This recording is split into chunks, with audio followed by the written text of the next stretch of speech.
Halo teman-teman, selamat pagi. Jumpa lagi dengan saya Marcelina dalam bacaan-bacaan tentang Alkitab. Teman-teman, pagi ini kita akan membaca dari kitab Kejadian 3 ayat 1 sampai dengan ayat 20. Bentar ya, dilihat dulu. Sampai ayat 24 teman-teman. Baik, kita mulai baca yuk. Dalam nama Bapa dan Putra dan Roh Kudus, amin. Manusia jatuh ke dalam dosa. Adapun ular ialah yang paling cerdik dari segala binatang di darat yang dijadikan oleh Tuhan Allah. Ular itu berkata kepada perempuan itu, "Tentulah Allah berfirman, semua pohon dalam taman ini jangan kamu makan buahnya, bukan?" Lalu sahut perempuan itu kepada ular itu, "Buah pohon-pohonan dalam taman ini boleh kami makan, tetapi tentang buah pohon yang ada di tengah-tengah taman, Allah berfirman, jangan kamu makan ataupun raba buah itu, nanti kamu mati." Tetapi ular itu berkata kepada perempuan itu, "Sekali-sekali kamu tidak akan mati." Tetapi Allah mengetahui bahwa pada waktu kamu memakannya, matamu akan terbuka dan kamu akan menjadi seperti Allah, tahu tentang yang baik dan yang jahat. Perempuan itu melihat bahwa buah pohon itu baik untuk dimakan dan sedap kelihatannya. Lagi pula pohon itu menarik hati karena memberi pengertian. Lalu ia mengambil dari buahnya dan dimakannya dan diberikannya juga kepada suaminya yang bersama-sama dengan dia. Dan suaminya pun memakannya. Maka terbukalah mata mereka berdua dan mereka tahu bahwa mereka telanjang. Lalu mereka menyemat daun pohon ara dan membuat cawat. Ketika mereka mendengar bunyi langkah Tuhan Allah yang berjalan-jalan dalam taman itu pada waktu hari sejuk, bersembunyilah manusia dan istrinya itu terhadap Tuhan Allah di antara pohon-pohonan dalam taman.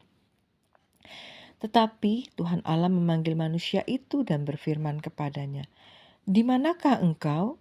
Ia menjawab, "Ketika aku mendengar bahwa engkau ada dalam taman ini, aku menjadi takut karena aku telanjang, sebab itu aku bersembunyi." Firman-Nya, "Siapakah yang memberitahukan kepadamu bahwa kamu telanjang? Apakah engkau makan dari buah pohon yang kularang engkau makan itu?"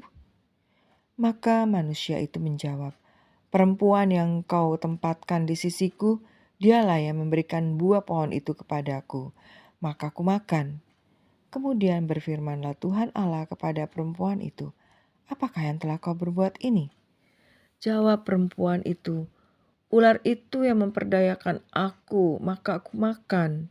Lalu berfirmanlah Tuhan Allah kepada ular itu, "Karena engkau berbuat demikian, terkutuklah engkau di antara segala ternak dan di antara segala binatang hutan.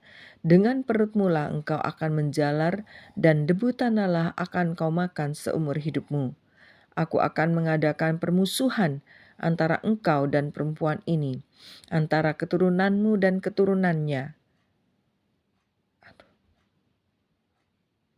Keturunannya akan meremukkan kepalamu, dan engkau akan meremukkan tumitnya." Firman-Nya kepada perempuan itu, "Susah payahmu waktu mengandung akan kubuat sangat banyak. Dengan kesakitan engkau akan melahirkan anakmu, namun engkau akan birahi kepada suamimu, dan ia akan berkuasa atasmu." Lalu firman Tuhan kepada manusia itu, "Karena engkau mendengarkan perkataan istrimu dan memakan dari buah pohon yang telah kuperingatkan kepadamu, jangan makan daripadanya, maka terkutuklah tanah, karena engkau dengan bersusah payah engkau akan mencari rezekimu dan dari tanah seumur hidupmu. Semak duri dan rumput duri yang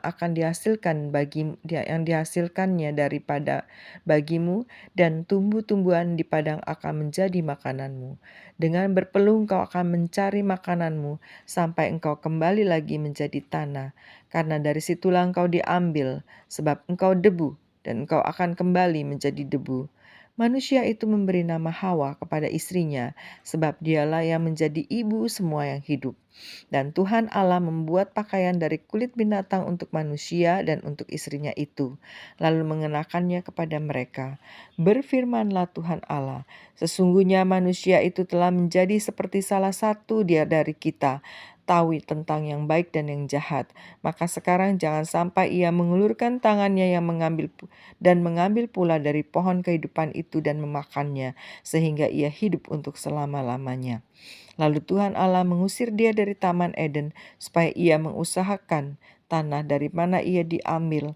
Ia menghalau manusia itu, dan di sebelah timur Taman Eden ditempatkannya lah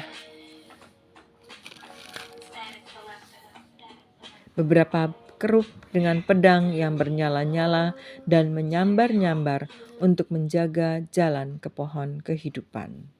Demikianlah sabda Tuhan. Syukur kepada Allah. Dalam nama Bapa dan Putra dan Roh Kudus. Amin. Teman-teman, kita akan kembali esok hari untuk membaca kitab Kejadian 4. Sampai ketemu lagi. Shalom.